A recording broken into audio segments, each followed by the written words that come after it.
Hey everyone, this is Pete, and welcome back to Atari A to Z, a series of short playthroughs of Atari 8-bit games, some which I grew up with and some which are new to me. Today is one of the latter. Today's game is Viro-Mania, which was developed in 1993 as a type-in listing in Turbo Basic for the German magazine Zorg. So Turbo Basic, if you've never come across it before, it's also known as Turbo Basic XL in some places, was an enhanced version of Atari Basic. And it featured vastly improved execution speed, so it was about 3 to 5 times faster than Atari Basic in sort of basic programs, and the longer the program got, the greater the speed increase was evident. And it also built in a lot of functions and commands that were standard in other platforms' versions of Basic, but which were inexplicably missing from Atari Basic. Things like basic stuff like, no pun intended, basic stuff like being able to type CLS to clear the screen and use in-key string to get a key press and that sort of thing. So stuff that was lacking from Atari Basic for one reason or another was added into Turbo Basic. Now, as for this game itself, it was developed by a guy called Kemal Ezcan and published by Zorg magazine, as we say. Ezcan was a prolific developer for the Atari 8-bit, and Zorg was a magazine that he worked on for some time. It ran until about 1993, I think? 1993, 94? Mid-90s anyway. Ezcan is actually still active today in the retro scene, but today he operates under the name Yoda Zhang, and he makes retro-style browser games, and he does bespoke packaging solutions, and he's particularly keen to sort of reach out to the homebrew community and produce packaging for retro products.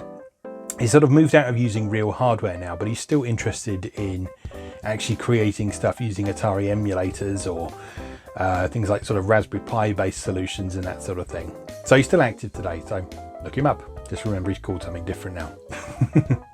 Anyway, let's go play Viro-Mania and try not to compare it to Dr. Mario.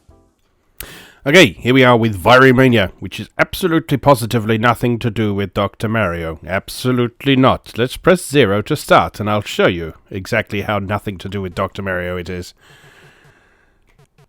You see, there's some viruses at the bottom of the screen, and you have to drop these pills on them in order to get rid of them.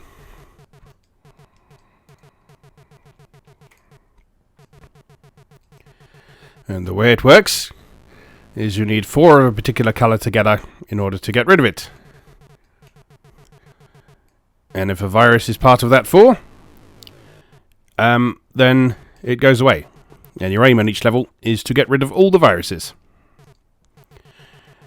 Now, obviously, joking aside, this completely 100% totally is a Dr. Mario clone. But that's no bad thing.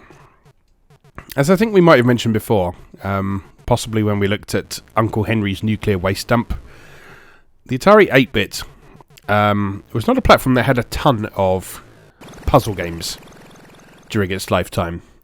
Sort of the genesis of the puzzle game genre and the birth of Tetris and that sort of thing kind of came a little bit later than the Atari 8-bit being current. And so I can't think of a ton of Atari 8-bit games that are sort of what we'd regard as traditional puzzle games these days. I vaguely remember Page 6 publishing a type-in Tetris clone at one point called Hot Blocks, I think it was. But that's one of the only puzzle games I remember seeing at the time. Now, obviously, as we said in the intro, this came out a little bit later.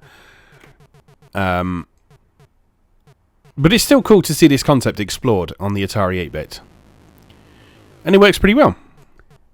And obviously we've got a slightly more no-frills presentation than the NES original of this. So there's no music or anything. And no animation on the viruses. But we do have some nice, satisfying sound effects.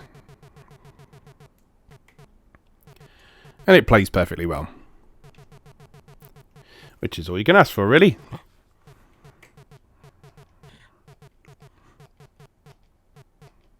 Oops, that was incorrect. Yeah, sorry if I'm snorting a bit today. I'm sort of currently getting over... I think it was just a nasty cold, but yeah, it was very unpleasant for a couple of days. It put me out of action, and now I'm very stuffed up. And now that I'm attempting to talk, I'm realising just how stuffed up I am. Might be time for another lemon sip after this.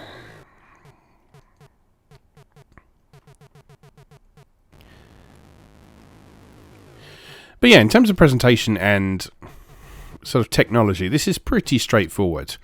I mean, this isn't really doing anything sort of graphically fancy. The whole screen, I think, is graphics mode 1.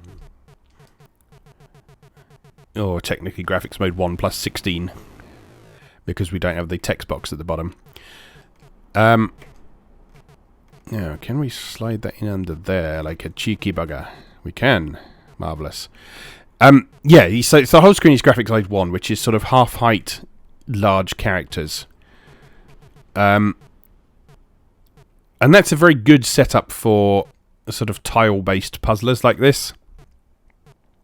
Because it means you can fit a bit more on screen than you can do. Or you can't rotate into the gap. That's a shame. Yeah, it's a good setup for tile-based puzzlers because it means you can fit a bit more on the screen than you can in graphics mode 2, which is the one with the very large characters, the very large coloured characters. And, yeah, so it means you end up with rectangular pixels. So, like, if you look at the mouths of the viruses, those mouths are a pixel wide. Sorry, a pixel tall. Oh no, I've made a mistake, haven't I? I've never been very good at Dr. Mario. This is probably becoming very clear right now. But we're getting there, we're getting there.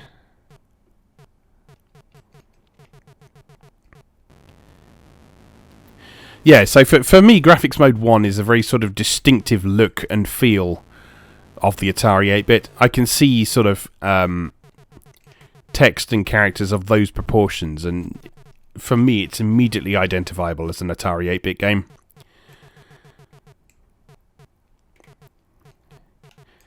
And this is one thing I've been thinking about quite a bit recently. I may have mentioned it on a previous episode, I forget, but I'll mention it again just in case. But, yeah, for me, one thing I'm really coming to miss about modern gaming is the distinction between platforms. What haven't I done? Oh, there's another one on the right. Bugger. Yeah, so back in this period of time, you absolutely could identify what system something was running on by its look. So this sort of really came into sharp focus for me when I was looking at the version of Saboteur, which was originally a ZX Spectrum game. And it's recently had a re-release for PC and Nintendo Switch. And the interesting thing about that game is it's been made to look and feel like a Spectrum game. And so that means no more than 7 colours on screen at once. It means sort of jerky character-based animation. And lots of other things that sort of very distinctively make it... Oh no. Very distinctively make it look and feel like a Spectrum game. And just playing that game just really made me think that... Hold on a minute.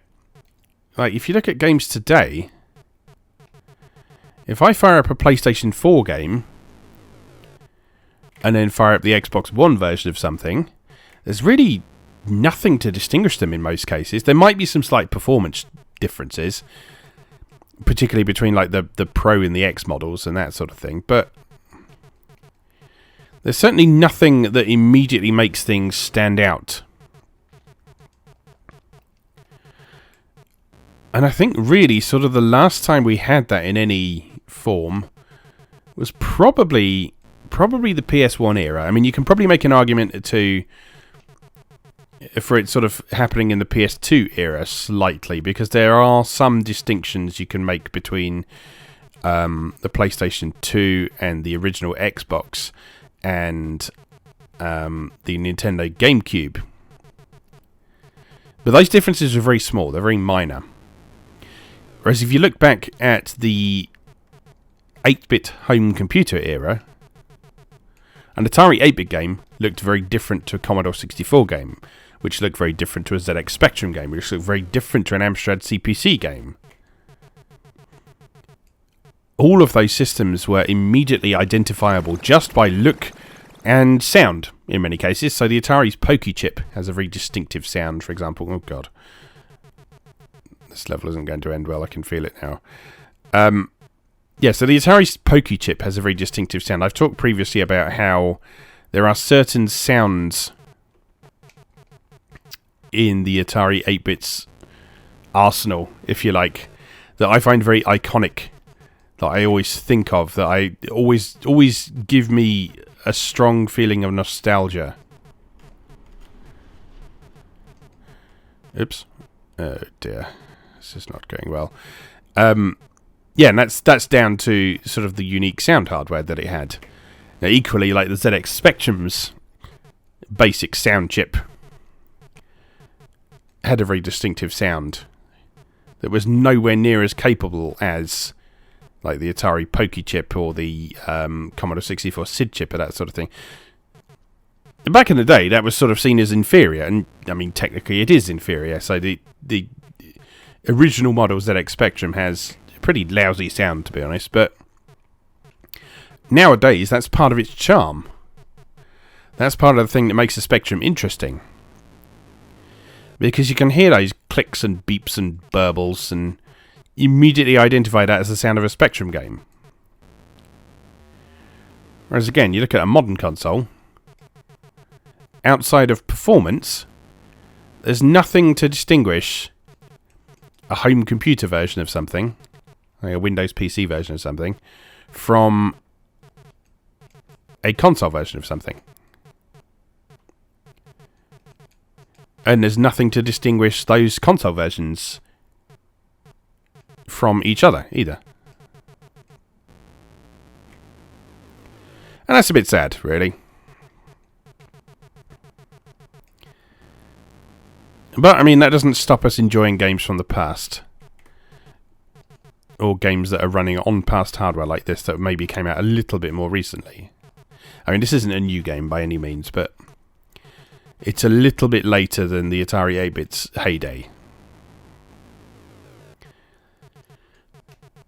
But it's still immediately identifiable as an Atari 8-bit game, like I say, because of that graphics mode 1 that it's using. Those distinctive, sort of rather squat characters.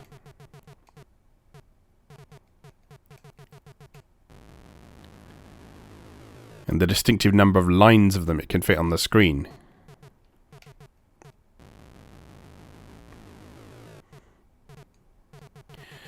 I always kind of personally preferred graphics mode 2 myself, even though you could fit less on the screen. I just found the sort of square nature of the characters to be a little bit more pleasing whenever I was programming something for myself. But again, this is one of those things where I can, sort of looking at it now, I can kind of see the benefit of graphics mode 1. And thinking back on some of my favourite typing games from the time.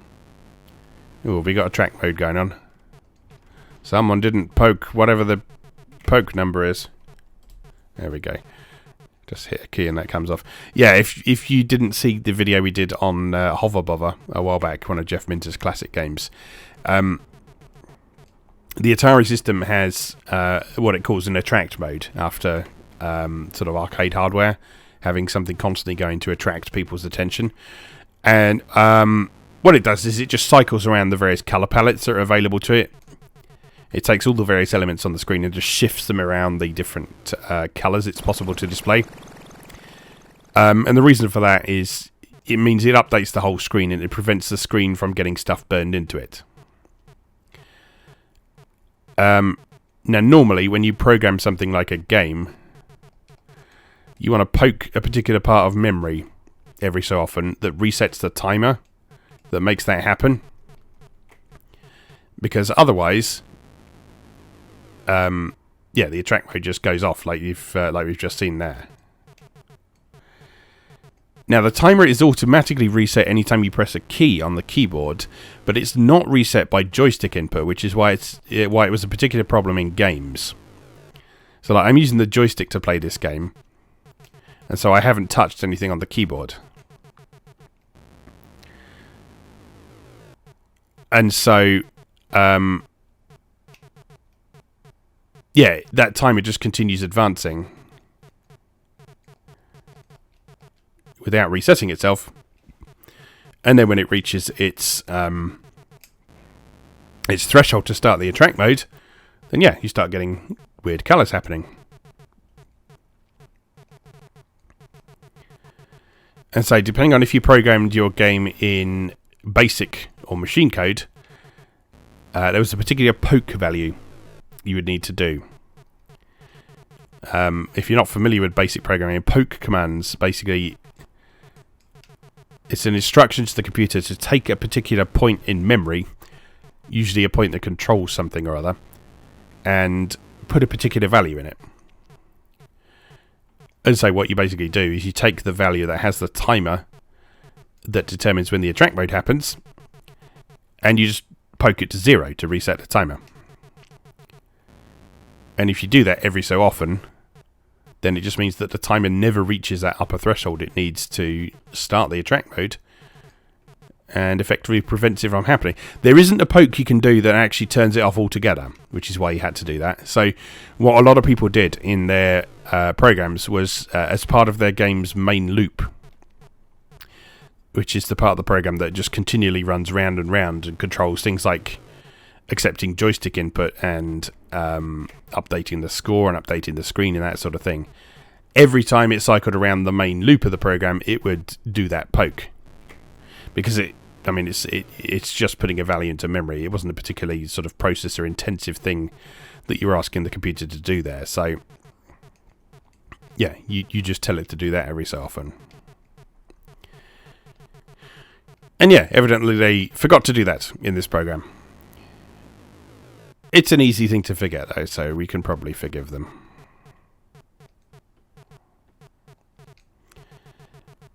I know if I was writing a program these days, I would almost certainly forget to do that myself as well. Because the amount of time it takes for that attract mode to come on is just sort of slightly long enough that if you're just sort of casually testing something out, you might not run into the issue. Oh god.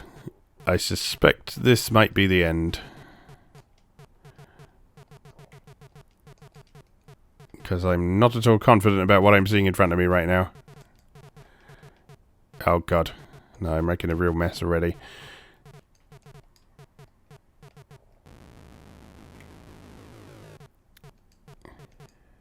But yeah, I haven't really talked a whole much about this game, really. I mean, I guess there's not really a lot to say. It's a perfectly competent Dr. Mario clone. And that's about it, really. You may sort of question whether there's any sort of copyright infringement going on here. When it comes to, like, public domain games, as type-in listings tend to be... Oops, that was a mistake. Yeah, type-in listings tend to be regarded as public domain because they're just there in a magazine, so anyone can type them in, save them to a disk, and although you have to buy the magazine to get access to them in the first place, there's nothing stopping someone from photocopying the pages of that magazine with the program on, giving them to someone else, or typing the program in for someone else, saving it to a disk, and giving it to them. And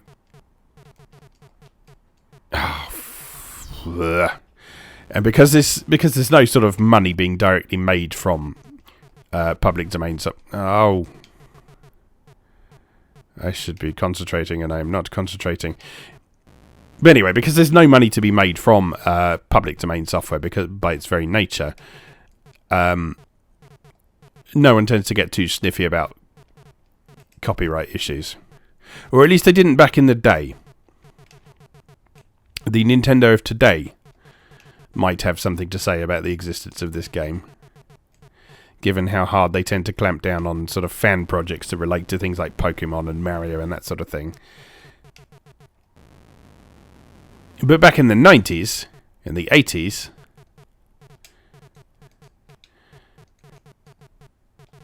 I mean, the world of gaming in general was much less litigious than it is now.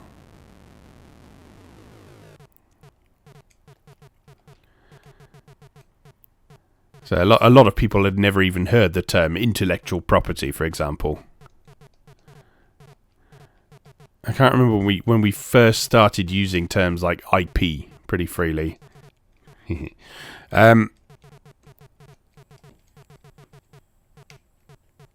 But for me, that was when a lot of gaming discussion really started to go downhill, because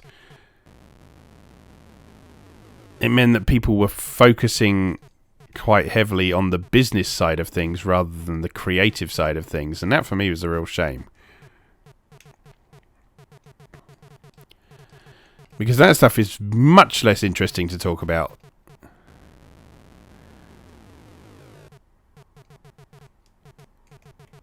than the creative side of things. I realise I'm sort of going against what I've said here by not having really talked about the details of this game very much, but I mean we've talked about sort of the technical side of things and how the different platforms and the way their hardware worked sort of led to their own kind of creativity. I guess in some ways you can sort of see the different platforms at the time as different media almost. So like someone might specifically want to bring a game out on the Commodore 64 or the Spectrum because of the way that graphics on that platform looked. Because all those platforms had their own distinctive look and feel about them. Yeah, it's perfectly reasonable that someone might have decided that they want to support a particular platform purely because of its aesthetic. I would understand that completely. It's not like console exclusives today, which are purely business propositions. There's no creative reason for someone wanting to make a PlayStation 4 exclusive these days. It's a purely business decision. Whereas in the 8-bit home computer era, yeah, I could quite easily understand someone wanting to put something on the Commodore 64 because they preferred its colour palette or its sound chip. And I'm pretty sure that happened. This is not going to last much longer, so I'm very much... There we go. That's Viro-Mania. That's decent. I mean, it's pretty no frills. There's not much in the way of graphics and variation in sound and that sort of thing. And there's a couple of things it could do with it. It could maybe do with like a little indicator showing what piece is coming next to help you plan. Because I think the original Dr. Mario has that and this one doesn't. But yeah, no, it's a perfectly competent clone. One thing I do find with that is that you may have seen a couple of times where I sort of accidentally rotated a piece a couple of times. Because the joystick updates are done on that main loop that I was describing. That's sort of time-based rather than the joystick being constantly read.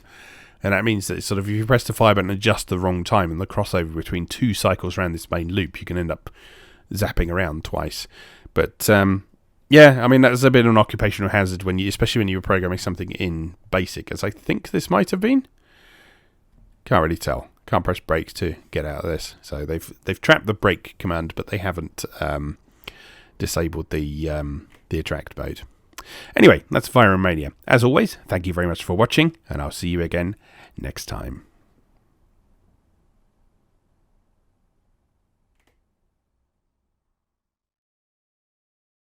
Thanks for watching. If you enjoyed this video, please help out the channel by leaving a like or a comment and subscribing. New episodes of Atari A to Z are on Tuesdays and Atari ST A to Z on Thursdays. Check out atariatoz.wordpress.com for a full archive. Do please also check out my other projects moegamer.net, where I explore Japanese and Japanese-inspired games from yesterday and today, and videopackgames.wordpress.com, which aims to catalogue a small but well-formed library of the Philips G7000 Videopack computer, also known as the Magnavox Odyssey 2. You can also support my work on Patreon or buy me a coffee. You can find links to do both down in the video description. Thanks again, and I'll see you next time.